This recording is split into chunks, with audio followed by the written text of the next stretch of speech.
Hi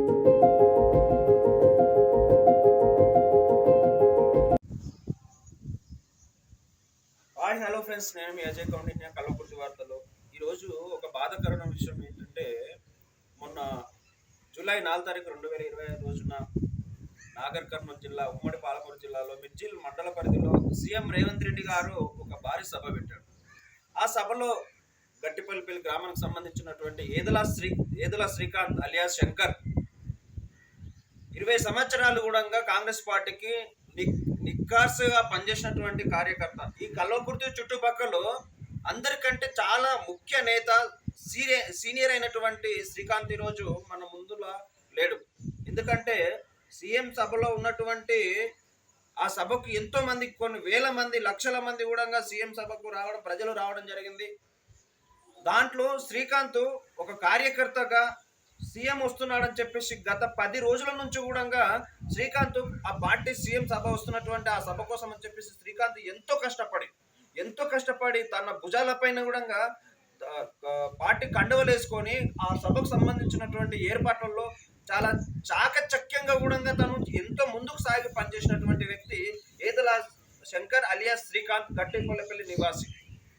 ఆ సభలో ఎంతో సౌండ్ పొల్యూషన్ కావచ్చు, ఎన్నో రకరకాల ఇబ్బందులు ఉన్నా కూడా నా పార్టీ సీఎం వస్తున్నాడు, నా పార్టీ ముఖ్యమంత్రి వస్తున్నాడు, ఆ కాంగ్రెస్ పార్టీకి సంబంధించినటువంటి ప్రజలందరికీ కావచ్చు చైతన్యం తీసుకొస్తూ పార్టీ బలోపేతం కోసం పనిచేసినటువంటి ఏదల శంకర్ అలియాస్ శ్రీకాంత్, గట్టిపల్లిపల్లి నివాసి అదే సభలో అక్కడ పెట్టినటువంటి సౌండ్ పొల్యూషన్ వల్ల, అక్కడ ఉన్నటువంటి సౌండ్ పొల్యూషన్ వల్ల అదే సభలో ఏకదమ్గా ఒక్కసారిగా కుప్పకూలిపోయినటువంటి శ్రీకాంత్కి ఈ రోజు ఎంత బాధాకరమైన విషయం ఏంటంటే, ఈ రోజు శ్రీకాంత్ కుటుంబం, వీళ్ళందరూ శ్రీకాంత్ కుటుంబస్తులు, వీరికి శ్రీకాంత్ కుటుంబస్తులకైనా కాంగ్రెస్ పార్టీ అయినా, ఏ కాంగ్రెస్ పార్టీలో ఉన్న లీడర్లైనా, ఈ నియర్ బై సంబంధించినటువంటి మన కసిరెడ్డి ఎమ్మెల్యే గారైనా, అక్కడ కాంగ్రెస్ పార్టీలో ఉన్నటువంటి జడ్జల సంబంధించినటువంటి అనిరుద్ రెడ్డి గారైనా సరే కూడా ఈరోజు ఎంపీ గారు కావచ్చు, కానీ ముఖ్యమంత్రి గారు కావచ్చు, అయినా ఒక మాదిగ జాతికి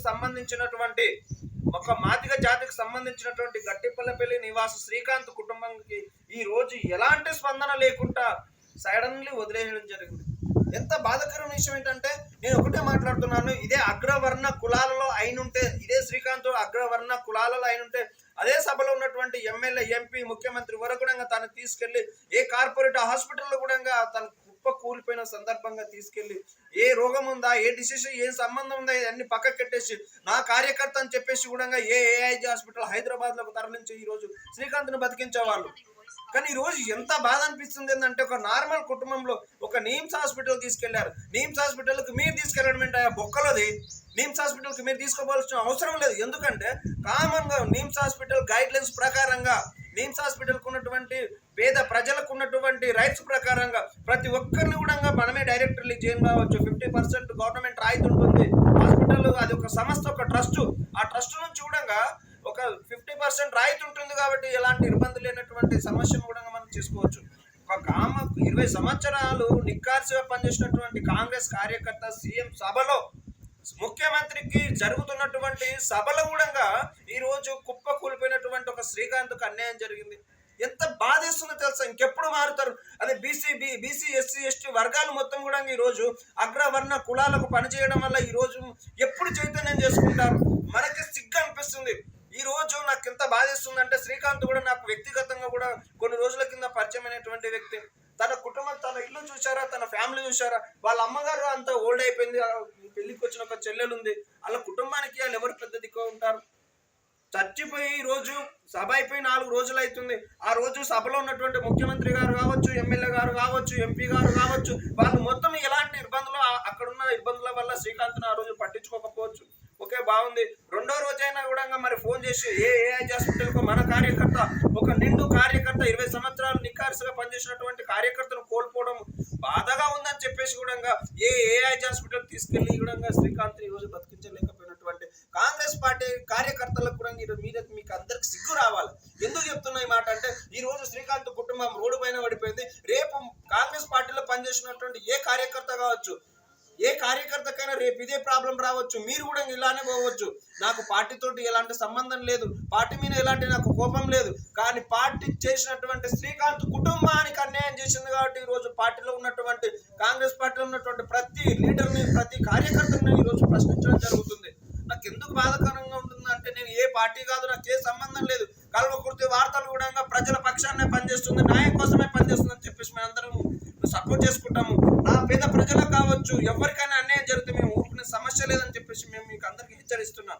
దయచేసి కాంగ్రెస్ పార్టీలో ఉన్నటువంటి ప్రతి కార్యకర్త కావచ్చు, బీజేపీ ఉన్న వాళ్ళు కావచ్చు, బీఆర్ఎస్లో ఉన్నవారు కావచ్చు, ముందు మీ కుటుంబాలను చూసుకోండి. దయచేసి మీ కుటుంబాలను చూసుకోండి, మీ ఫ్యామిలీని చూసుకోండి. మీకు వ్యక్తిగత జీవితాలను మొత్తం అయిపోయిన తర్వాతనే పార్టీ అనండి.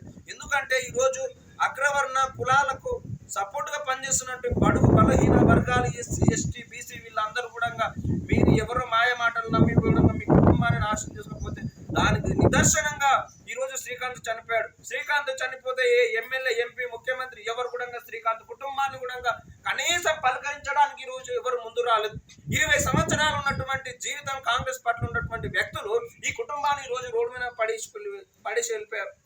కనీసం సిగ్గు అనిపిస్తుంది నాకైతే. 20 సంవత్సరాలు పార్టీకి పనిచేసినటువంటి కార్యకర్త మిగిలిపోతే ఏ ఒక్కరు కూడా సపోర్ట్ చేయలేదు.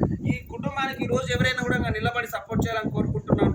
ఇప్పుడు కాంగ్రెస్ పార్టీలో ఉన్నటువంటి శ్రీకాంత్ చనిపోయింది కాబట్టి వాళ్ళ కుటుంబస్తులైన మహేష్ గారిని, వాళ్ళ పేరెంట్స్ గారిని కూడా వాళ్ళ బాధ ఏంటి, కాంగ్రెస్ ప్రభుత్వం నుంచి కూడా ఆ శ్రీకాంత్ కుటుంబానికి వాళ్ళు ఏం కావాలని చెప్పి కోరుకుంటున్నారని చెప్పేసి ఒకసారి శ్రీకాంత్ గారితో ఫస్ట్ మాట్లాడదామని చెప్పి కోరుకుంటున్నాను. ఈరోజు శ్రీకాంత్ కుటుంబానికి సంబంధించినటువంటి మహేష్ వాళ్ళ కుటుంబానికి పెద్ద దిక్కుగా ప్రతిగా మాట్లాడుతున్నాడు కాబట్టి ఒకసారి మహేష్ గారిని, శ్రీకాంత్ కుటుంబానికి ఏమి కావాలని చెప్పేసి మహేష్ మాటలు ఒకసారి మాట్లాడదాం.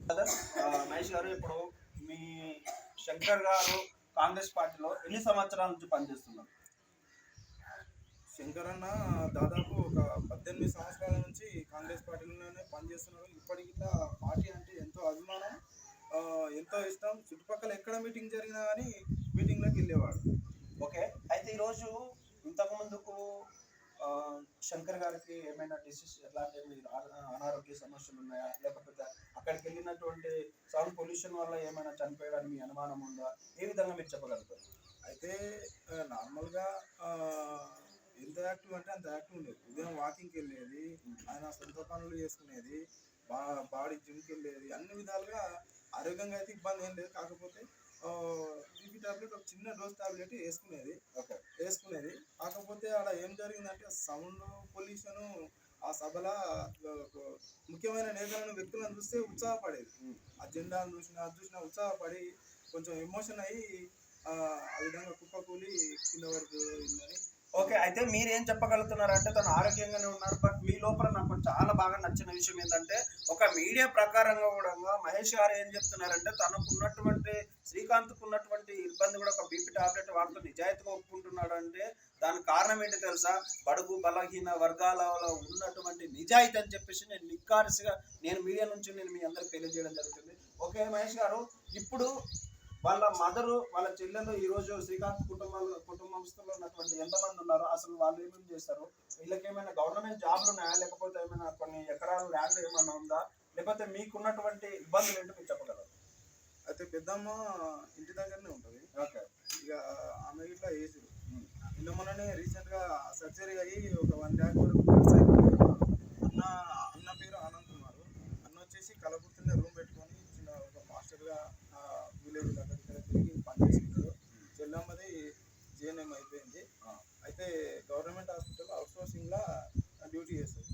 15,000 16,000. మీరు ఇప్పుడు తన కుటుంబానికి మీరు ఒక బ్రదర్గా పెద్దగా మాట్లాడుతున్నారు కాబట్టి, మీరు శ్రీకాంత్ కుటుంబానికి మీరు ఏం కావాలని చెప్పేసి మీరు అనుకుంటున్నారు?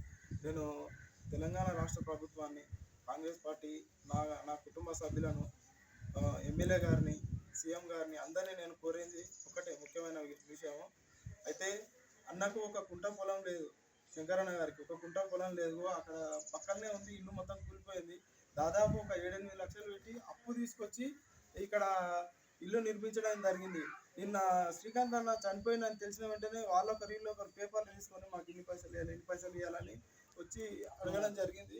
అయితే నేను రాష్ట్ర ప్రభుత్వాన్ని, ఉన్న నియోజకవర్గంలో ఉన్న కసిరెడ్డి నారాయణ రెడ్డి సార్ గారిని కావచ్చు, మల్లిరవి సార్ గారు కావచ్చు, ఆల్రెడీ వాళ్ళు నిన్న వచ్చి ఒక హామీ ఇచ్చి పోవడం జరిగింది. రేపు ఎల్లుండో వచ్చి మనకు ఇంకా స్పష్టమైన హామీ ఇస్తా అని చెప్పారు.